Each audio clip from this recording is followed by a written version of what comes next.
raha zavatra ho ataoko ho anaty dia nataoko kaiky fa nataoko ho an'ny faritra misy anary ny mahazanaka tsara sotrana no izoroko sisika hatramin'ny farany eto amin'ity. Faly miarabantsika rehetra indray mbola tsara karakory basy manahoana salama akory ale salama vantegna akory lahale akory ge akory li akory koa akory rehiragnitsy akory izy io raha ny zavatra ho zaraintsika androany moa dia trangam-piarahamonina indray no hazavaintsika eto zay tena mampalahelo tsy inona moa zany fa resaka ady tany. Ity ady tany ity moako hita manerana ny nosy tsy amin'ny toerana anankiray fa hita rehetra eny. Ohatra ho tenentsika eto zaraintsika eto zao dia mahakasika ny raha tsara sotra tany amin'ny distrik'Ambositra faritany Mormania. Nanazava eto manko le tompon'ny tany izay efa nandresy tany amin'ny fitsarana fa noho ny resaka tsy hay na ho resaka kolikolo na hoe resaka tapiriny zay dia nitranga indray ity tranga ity ary araka ny fanazavany ao anatin'ny vidéo eto ambany eto dia ao ambadiky nyity dia ben'ny tanàna ary izy moako tamin'ny fotoana andro dia tsy teo moako izy tamin'ny fandravana rombana rehetrarehetra ity fa tany Antananarivo. Gaga moako ny mpiarahamonina nisy andian'olona maromaro no karamaina nandrava sy nanaparitaka ny entana zay rehetrarehetra tao. Ny tanjona ary maneho ny alahelo izy tao anatin'ny vidéo ity hanitanjona anaovana ity trano sy rehetrarehetra ity dia natokana ho trano famakina boky ary ihany koa fialambolin'ny zanaka eo amin'ity faritra ity satria ny fanaovana soa no nataony.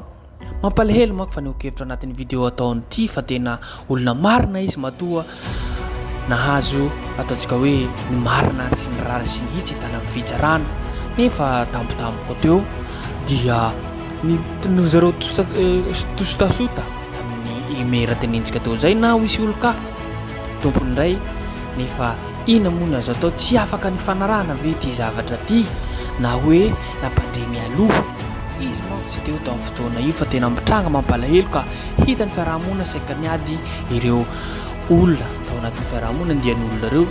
Mampalahelo mitranga misy hita amin'ny tany sy firenentsika mampiteny ny mona na dia tompony tany azy ianao mandritra ny 50 taona 70 taona 100 taona eo dia misy olona anjakany vola manampanambola avy any tonga tampotampoka na amin'ny 2024 na 2023 zao dia hoe rehefa anazy ny fanjakana anazy ny fitondram-panjakana anazy ireo miaramila na mpitandro filaminana na zandarma rehetrarehetra tsy polisy ary azy koa izy mitondra vola dia very ny taninao tsy maintsy anjakany mpanambola amin'ny fotoana izao ny rehetrarehetra koa mila firaisan-kinantsika rehetrarehetra na io olona avy any ambany aty raha mataontsika hoe miady antsika fanohony hoe efa antsika ny tany na izy mitondra ataontsika hoe mitondra mpitandro filaminana mitondra basy firaisan-kina ihany no hery koa ity misy vidéo eto ambany eto fa tranga tena mampalahelo noho ny hoe fitsinjovana mba hasoa mba hanasoa mba hampianatra ny zaza na ny tanora eo amin'ny toerana ty izay ambany vohitra kely eo dia soparan'ireo mpanambola nefa ataontsika hoe hanasoa ny vahoaka eo ny tanjona azy koa mampalahelo ny zava-misy tena mampalahelo koa izay no masakazitsika roso izay no zavatra azo zaraina eto izay no ela izay no kely fa ity misy vidéo tapatapany izay fa nokevitra mampalahelo zany no entin'ity rangaha tompony ity sy ireo fianakaviana ary zareo efa mainty milala efa ela teo ary nandresy tamin'ny fitsarana araka tenentsika teo zay. Azo adino hatrany tompoko miabone ny chaîne YouTube tsika manao j'aime manao commentaire mba hajara zavatra koa izay no ela ity ny vidéo eto ambany eto makasetrika makatelina tompoko lahy izy tompoko vavy. New Eden City toerana iray natsangany rojona solona antenena tolotso Mikael Mivady teto amin'ny commune ambanivohitra Tsarasotra distrik'Ambositra faritra Moromania na liany rehetra izay nandalo tamin'ny lalam-pirenena fahafito iny ny endrina no sadana ny mendrika ny tanàna ihany koa. Ivitoerana naorina anabiazana tanora ny tanjona tamin'ny tsy fandroenana ity amin'ny mahazanaka Tsarasotra nandrimatoa tolotso Mikael. Tanjony no fanokafana toeram-pamakiam-boky anovozana fahalalana mifanaraka amin'ny mari-pahaizany tsirairay porofon'izany ny sary manodidina ny trano. Tamin'ny mpitiavana nametrahana ity zavatra ty eto ary Nanaovana an'ity eto tsy nataoko ho anahy manokana fa nataoko an'ity tany mamonina misy anay ity indrindra zany kominina tsara sotra zany. Ary raha zavatra ho ataoko ho anaty dia nataoko kaiky teo fa nataoko ho an'ny faritra misy anahy ny mahazanaky tsara sotra anahy no izoroako zisika hatramin'ny farany eto amin'ity. Ny fahavalo ny volana febroary lasa teo anefa andian'olona miisa 30 any tonga nandrava ny trano izay voalaza ny mpiara-monina fa olona avy any amin'ny faritra hafa ary tsy nisy fampahafantarana mialoha ny tompo-trano ihany koa ny fandravana. Tsy teo an-toerana ihany koa izy ireo araka ny fanazavana izay voalaza fa ny be ny tanàna eo an-toerana ihany no tao ambadika ka naniraka n'ireto olona nandrava ireto. Tsy nanome notification intsony moa zareo rehefa naheno an'ilay avy any Antananarivo fa tonga dia avy hatrany dia naniraka jiolahim-boky maro be. Ary hitan'ny fiarahamonina teto ny andehana jiolahim-boky tonga tamina sprinter teto izay olona tena akaiky ary mpitantana eto amin'ny kominina ihany moa no ambadika an'ilay izy. Dia rehefa tapitra izay zavatra izay efa tapitra ny fandravahana ary manana porofo moa izay amin'ny vidéo amin'ny caméra de surveillance manana porofo izany rehetrarehetra izany. Dia tonga teto mamanay zaho any Antananarivo lakile any ko nihidy daholo ny trano. Tsy misy olona teto tanàna dia liditra keriny ilay zolahy. Efa vita ny fandravana izay izy vao nanome an'ilay taratasy hoe ity ny taratasy manamarina fa afaka mandravana ity zahay. Ny antso vonjy teo an-tanàna nandritra ny fandravana, vory ny olona. Tamin'io alakamisy fahavalo ny volana febroary io, naneho ny tsy fankasitrahany ny fandravana izay natoraka teny amin'ny arabe avokoa ny entana rehetra. Nitohana ny fifamoivoizana ary hatramin'ny mpandeha ny taxi brosy aza dia tohina tamin'ny fahitana ny afamotehana.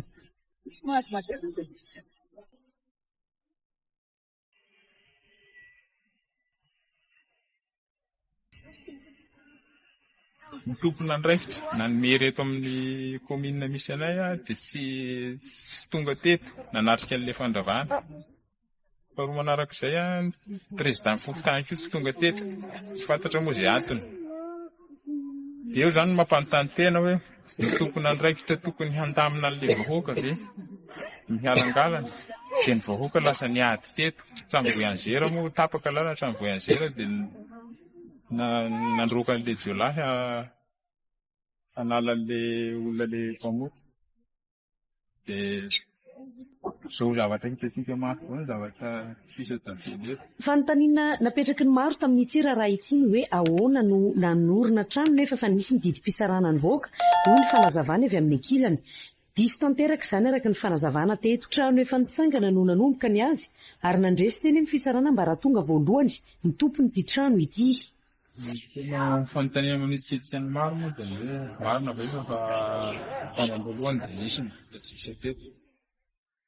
Ny efa nanomboka ny dia mbola tsisy ny trano dia nanomboka ny ary.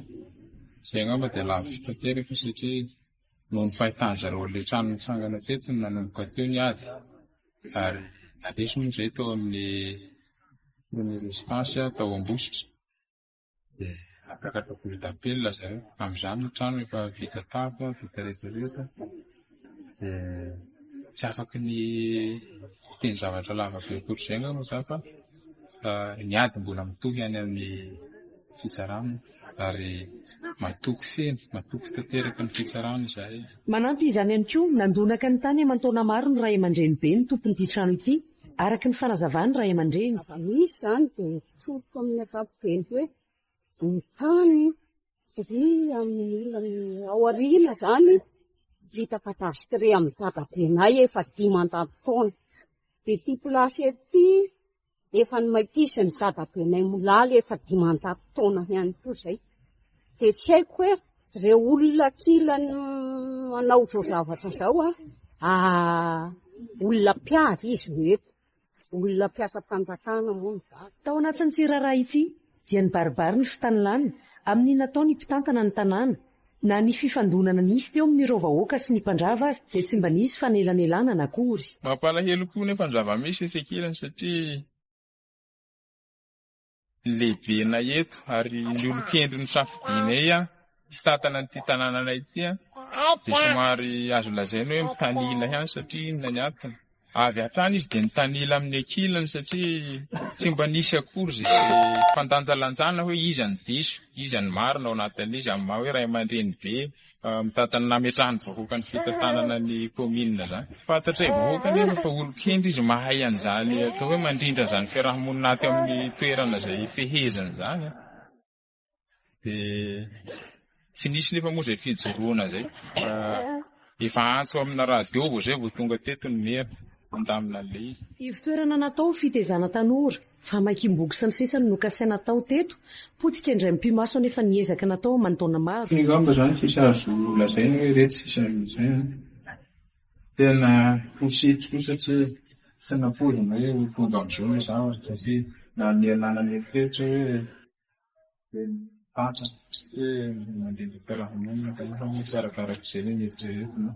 Izao hita amin'ny sary izao sisa no niafarany New Eden, ilaina manome endrika ny tsara sotra, ilay nokasaina ho ivitoerana ampianatra ny mponina eto amin'ny ity toerana ity, samy nalahelo ny rehetra, na hita izao fampitehana izao, ary indrindra ireo mpiaramonina sy ny olobe an-tanàna aza, dia mbola manana porofo ara-tantara ity toerana ity, fa tena an'ireo tompony trano tokoa. Famakiam-bato teto, dohana karera, dia tonga teto anay milalao godro aloha no mifendraka tamin'ity.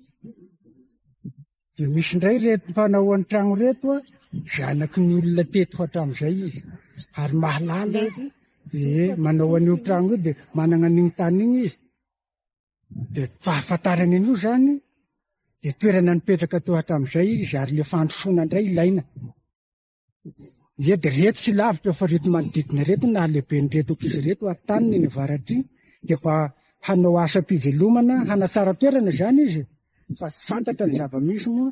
Ireo ray aman-dreny ihany koa amin'ny maha ray aman-dreny azy dia nanome tsiny izao fihetsika mandrava fiarahamonina izao. Ohatra ve ka nisy ny ady, nisy ny fanaovana tamin'ny hoe nisy ny tompony, dia tsy nisy azo ifandaminana ve amin'izao zany hitany maso satria io ny nansangana eo dia raha nataorona ny hasasarana be io vola ny ala teo, fa tsy hoe zavatra lasaka an-tanantany to dia amin'ny anaratrana fa zavatra sasarana io. Ka sy mba nisy zavatra azo natao hoe fampiraharahana, fampidiniana amin'ny maha malagasy aloha dia tokony mba ho aho, tokony mba hatazonina ilay fitoavana hoe tsy misy eo ambadiky ny fampiraharahana na inona natao na inona natao na iza tokony tany na iza tokony tany, dia tokony fampiraharahana. Ity zavatra ity nisangana dia haingo voalohany indrindra dia laza ny tsara sotra ty toerana ty ary repera-ngeda be, fa tena sahy mino aho fahatanatana rivo tonga amin'ny fianarana misy toerana ohatran'io angamba na kelikely azy izy dia mba nanana ny toerana hoe mba misy repera io zany. Faharoa manaraka an'izay voninahitra tsara sotra ny fisin'io, sy izany ho any tsara sotra nefa dia faritra Moromanidy reherehe io amin'ity RNC ity. Ka hoy aho mana hoe na aniza ny tany na aniza ny nanao ny trano tsy mba nisy zavatra azo natao ve fa tsy ny fandravana. Eny fa na dia ohatra tsy azo atao ny magnadiso olona, dia aloha mba somary malahelipely amin'izay tokony natoka amin'ny fandravana ny trano, fa tokony mba fampiraharana no atao hoe fotsiny zany zao hoe tokony tsy tonga amin'ny fandravana ilay vao mba azo anaovana raha soa. Noho izany no valiana tao anatiny tsy horonan tsara itsy avokoa ny fanontaniana napetraky ny rehetra, tao ry ny fandravana, na dia niezaka nangina vodona alahelo tanteraka azy ny rava fananana izay tsy nisy fampandrenesana mialoha, ady mbola eny ny fitsarana nefa dia tonga amin'izao fampitehana izao. Samy naneo ny alahelo ny mpiaramonina, ny mpitazana, eny fa na ny mpanaraka teto mitambazotra azy na hita ny fampitehana. Matokony fahendren'ny fitsarana hatrany nefa ny rava fananana, ary mbola manantena ny tsy handiso fanantenana ireo tanora sy ny mpanabe hisitraka fahalalana eto n'ity ivitoerana ity. Tokoa zany tanora ary tiako mba hanana toe-tsaina miabo, raisy ny toeranao, sorito ny lalanao, dia eny ny fiainanao, tsara ny tanjona.